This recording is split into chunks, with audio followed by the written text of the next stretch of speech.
1912 সালে যখন মানুষ কখনো কিছু চিন্তা করেনি, তখন এই বাড়ির সন্তান জলপাইগুড়ির নবাব মোশাররফ হোসেন সাহেব এই এলাকার মানুষের শিক্ষার জন্য ওনার স্ত্রীর নামে বেগম ফয়জানেসা স্কুলটি প্রতিষ্ঠা করেন চিওরাতে, যেটি 15 থেকে 20 খানি সম্পত্তি সেই দিনে দান করা বিশাল ব্যাপারে ছিল।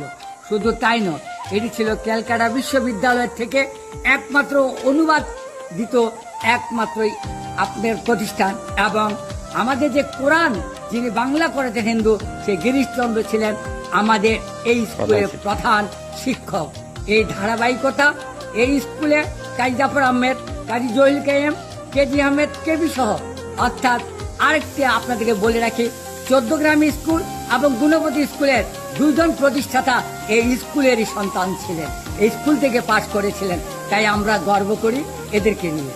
আপনারা আশা করি এই স্কুলের যে অনুষ্ঠানগুলো হবে আপনারা সবাই মিলে এটাকে সম্মিলিতভাবে সফল করবেন। আপনাদের সবাইকে ধন্যবাদ।